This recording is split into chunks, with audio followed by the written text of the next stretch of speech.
до кога, защото вече е малко по-разочарован от тази държава, но пък пътува навсякъде. Той живее в Германия, при него не се знае, защото е пътувал. Той ще каже повече, не искам дори да издавам, но е страшно интересно. Надявам се да има повече хора като него, защото ни помагат на хората и помощта, която аз лично получавам от такива дори единиците, са пък си представям хората, които имат повече и се гледа повече от повече хора, това колко просто помага в тежки моменти. С кого ще срещнеш зрителите сега? Ами, моля ви, запознайте се с него, това е Тако. Един фен, който абсолютно навсякъде с нас и ще чува много силно. Ако отидете на който ви чуете някой да вика силно, знайте, че е той.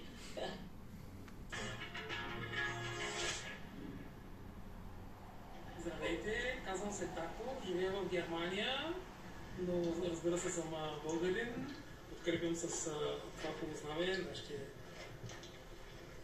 О, страхотно знаме. Какви са тези автографи? Тези автографи са само на известните наши тенисисти. Започнем от Миронкова, където на Ролан Гарос 2016 година, първи клуб така турнир. Миронкова, Григор, Душкова, разбира се, Жулито Кирзийска, Вики Томова. Последните ми подписа от нашите бойци Гърс от Ролан Гарос. А ти помниш ли нашата първа среща? Първата ни среща беше на абсолютно скофусна турнир в Ашафенбург, той беше мисля, че 25 хиляден. Тогава аз се познавах с Шиликова. И случайно ти игра срещу Шиликова, но за съжаление аз трябваше да поддържам и линия от двамата. И подкрепях Шиликова. Тя тогава победи, но тази среща ми остана в главите, защото на следващата година ти беше в турнира в Висбаден, тогава игра двойки и стигна до полуфинал. Точно така. Тази среща беше много важна за нас, защото пък тогава си станахме приятели и поддържаме тази връзка. Ето го българското знаме, което ходи навсякъде с него. Кажи сега, къде си бил, какви са ти плановете, искам да знам малко повече, скоро не сме се виждали, трябва да малко да влезна в час.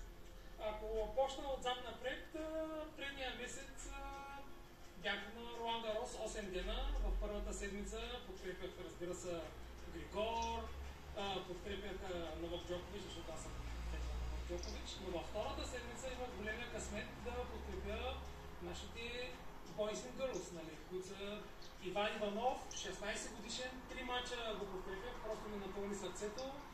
Алекс Василев и на сингъл и на двойки го подкрепях. Голям кеф, Роси Денчева, Йоанна Константинова. Роси Денчева игра с Елизара Янева двойки срещу ни германки, там ги подкрепях. Просто ми напълниха сърцето тези млади надежди. Запознах с тях, снимахме се със знамето, те ми се подписаха. Просто е благодат за българите, не само за българите, за тенисисти, когато отидат в чужда страна и някой ги подкрепя на място. Пълна радост. Не само те, и Григор Димитров много се радва на това, и Пиронко на времето се радваше, и Вики Томба, с която пак така вече няколко пъти и на Олимпийските игри подкрепя, тя много се радваше. И аз играя от 10 години аматьорски тенис, но съм абсолютен тенис фен и ходя на различни турнири. Бил съм в Австралия 2019 година, тогава 4 мача подред на Григор Димитров, с огромна фенска българска маса имаше там. Ти най-шумният от всички най-вероятно си бил. Ти си най-култовият, винаги на мачове, просто... Казвам и българската телевизия, Макс Спорт ме показва няколко пъти, дори в снимки, където ме показва. Ами да, ние не сме много българи по такива турнири, но сме шумни и това, което ми хареса е, че ние помагаме на тенисистите. Ние сме шумни, помагаем и това ги вдъхновява. И това показва за първи път, че големите тенисисти, като Джокович, като Григор Димитров, дори аз обичам и дамски тенис да гледам, като Сабаленка, те се радват. Ти ми беше разказвал миналата година на Бад Хомбург на Вики Томова, че дори са ти казвали малко по-тихи човек да бъдеш, а ти какво им беше отговорил съответно? Разбира се, на Бад Хомбург това беше изключително преживяване. Аз, още един приятел, Антон от Франкфурт и още две момчета, ние бяхме цяла седмица там и я подкрепихме до полуфиналите. Особено първият мач, когато тя игра срещу германката Татяна Мария, ние само като извикаме и германците се разтряскат около нас, да сме били тихи и викам, ние не сме на в библиотеката, ние сме тук в спорт, подкрепим я и тя, разбира се, когато победи 6-1-6-2, германците тогава са най-тихи. Уникален турнир за Вики Томова, много се зарадва, напълних ми сърцето, разбира се, не се разбира, но на полуфинала падна от Дона Векич. Но явно сте помогнали по един или друг начин за този добър резултат, защото тази подкрепа в Германия, както ти говорихме тук, са малко по-тихи. Ти сам беше казал, че тогава си споменал, викаме ние, викайте и вие, защо не викате в крайна сметка? Никой не ви е забранил, не е непозволено. Точно така, като на театър, като на опера, техните тенисистки се нуждаят малко някой да им плети, за да победят, но те мълчат. Ние използваме този вакуум и веднага пляскаме за викето, много се зарадва. За мен беше голямо преживяване миналата година на Олимпийските игри. Аз бях там, пак телевизията лада, но това е без значение, но важно е, че помогнахме. Тя тогава победи първи кръг. Мисля, че игра с една полска тенисистка. Пляскаме, викаме, беше наистина това. От федерацията, дори и Ветлава беше, тя мисля, че Ветлава беше за пенете някакъв кореспондент. Запознахме се, тя също пляска на Дикитова, беше наистина впечатляващо. Тук се срещаме с теб за други матчове, клубни матчове в Германия. Днес да ви кажа, някой май пак ти правеше проблем, че си много шумен, че много викаш. Важен е ефектът, че ние победихме накрая. Ти ни правят забележки, но ти сама видя. Днеска ти пляска. Абсолютно помага това нещо. Ти се натъкваш, дори понякога, ако си в една ситуация, в която видиш, нещо не милува играта, не се чуди се, може би. Това е съвсем нормално в тениса. Ние ти пляскаме два-три пъти, казваме ти две-три неща и това те вдъхновява. И това може да обърне матч. И това обръща матчове. И не случайно пак мога да дам за пример не само Григорий Димитров, ами и Новак Джокович. Защото аз съм в световния фен-клуб на Новак Джокович. Я ни покажи каква е тази книга. Искам да покажа за 23-та година една от най-успешните му години на Новак Джокович. Първите 12 страници за така наречения Нол FM. Нол FM е фамилията на Новак Джокович, където ние се събираме на различни турнири и го подкрепяме. И правим видеа, снимки, дори тук съм на една от снимките. Това е на турнира в Берси. В Мастерса мога да кажа, за съжаление, той тогава победи Григорий Димитров на финала. Аз бях за Григорий Димитров с Бог създаване. Разбира се, знам, сърцето ми беше разделено, но поддържа Григорий Димитров. Джокович победи, но това беше поредната позитивна емоция за мен в тенис. Какво мислиш за злощастното развитие на турнира? Имаш ли собственото си мнение? Кажи го смело и развитията как? За Уимбълдън, ние всички видяхме, че Григор Димитров направи перфектен мач срещу Сина. И в социалните мрежи, особено в Twitter, много се говори, английско говорящите фенове много говорят за това, че затварянето на този покрив без причина, те го затвориха при 2 на 2, без причина го затвориха, че ако един тенисист стои 14-15 минути, стои без да играе, това действа на мускулите му и това може да доведе до една контузия. И това и видяхме след това. Това може да е наистина конспирация, но след този перфектен мач, който той го изигра срещу Синя, където Синя наистина нямаше никакъв шанс. Просто... За 2 сета беше най-добрият на света. Гришо, за 2 сета беше най-добрият тенисист на света. Дори в третия сет. Просто напълни сърцето какви мачове направи на Уимбълдън и това беше неговия шанс. Наистина, отдавна не го бяхме гледали в тази феноменална форма. Просто му пожелаваме по-скоро да се върне, защото беше наистина феноменален. На теб от тук нататък какво ти предстои? Някой турнир? На мен ми предстои...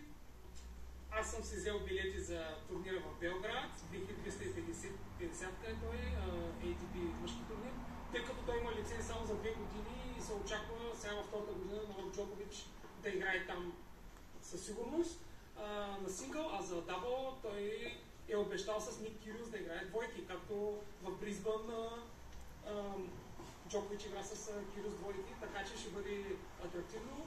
И може би отново в Париж, ATP Masters 1000, всяка година ходим на този турнир, този път няма да бъде в UFC, ще бъде в новата зала. Добре, бе, какво те мотивира да си толкова сърцат фен, да пътуваш навсякъде? Ти си бил къде ли не, снимал си се с кой ли не, подкрепил си кой ли не. Какво те мотивира да продължаваш и толкова много да искаш да обиколиш тенис в света? Честно казвам, аз преди 10 години започнах да играя на тенис и от тогава нататък аз друг спорт не гледам. Гледам тенис, играя тенис и не знам, създавам и позитивни емоции, срещам се с позитивни хора, особено в този Нол FM клуб, който е, където се срещаме от цял свят. Тази година имаше хора от Парагвай, от Аржентина, от Австралия, хора от цял свят, които се събират на определен турнир, за да подкрепят своят идол, примерно, така да го кажа. И ние обичаме Новак Джокович, подкрепяме го и той ни дава обратния фидбек. Той се снима с нас, той ни дава автографии. Ето и в тази книга, първите 12 страници, те са за нас, за NOLFM. Това е хубавото. Те се нуждаят от нас. Те не са за феновете. Те се нуждаят от нас, тенисистите, и ние даваме обратно тази любов. Знаем много добре по времето на COVID, как беше 2 години тенисисти играха без фенове и не се чувстваха добре. И този фидбек от двете страни, което... Много ми харесва, че си имаш идол, но пък не спираш да подкрепиш българските състезатели. Това страшно много ни липсва. Винаги с българското знаме, винаги Шумен, което е много важно на тези пустички кортове, на които играем днес. Страхотно място, хубави кортове в парка и така, но просто тихи и немски малко. Точно човека като теб ни липсва, така че се надявам да дойдеш на повече от мачовете и да гледаш. Пак скоро да поиграем с теб, или? Ще поиграем, ако намериш време за мен. Задължително, как ще намеря време? С удоволствие ще поиграем, с удоволствие ще подкрепяме и се сещам и за Пушкова, и за Гери Топалова, и за други, които идват и на малки турнири. Тук в Германия има малки турнири, които са по 40-50 хиляди. Хората се радват, тенисистите се радват, само да го подкрепиш, дори и ако падне, да му кажеш две добри думи, да, добре игра, да го подкрепиш, защото те са така. Тенисът е самотен спорт. Самотен спорт, но днеска печелиш, нали, утре губиш, така е, просто не трябва да оставаш, да вървиш напред и ще успееш. Какво мислиш, как е допира с професионални състезатели? Понякога се мисли, че те са някакви светила, трудно се говори с тях, а реалността такава ли е? Бих казал, че реалността не е такава. Повечето, има някои, които са по-арогантни, няма да споменаваме една, но повечето, които са 90% от тях, винаги са готови за феновете. Винаги раздават. Аз имам селфи с почти всички, имам автографи от всички. Помня на Индия Уелс, бях 2019 година, тогава от Сабаленка тя ми подари лентата си, имам автограф. Предимството при мен е, че говоря някои езика. Примерно, знам руски, да помоля на руски, тя веднага откликва, примерно, знам английски, нали, знам немски. И когато ти заговориш на родния език, тогава са още по-отворени за тебе. Да кажем, аз сръбски не знам, но като му кажеш 2-3 думи на Джокович на сръбски, той също се радва. Не, достъпни са на професионалните си, радват се на фенската маса и това, което пише по социалните медии, че Григор бил едикъв, всъщност това абсолютно не е вярно. Винаги е там за феновете, особено в Австралия, когато са света. Винаги е бил там за феновете, раздава 15-20 минути автографи, раздава селфита, той се радва, когато види български знамена и по същия начин и с другите тенисисти. Те се радват, когато видят не само фенове, но и ако видят знамена. От професионална гледна точка искам да кажа пък, че ние много се радваме, като видим хора с такъв жар в очите за тениса, така че се надяваме да има повече като теб, а ти продължавай да ходиш по турнирите, да подкрепяш както българи, така и Ноле, така и мен, защото ще ми бъдеш нужен. Това беше от нас, надяваме се да ви е било приятно и до скоро!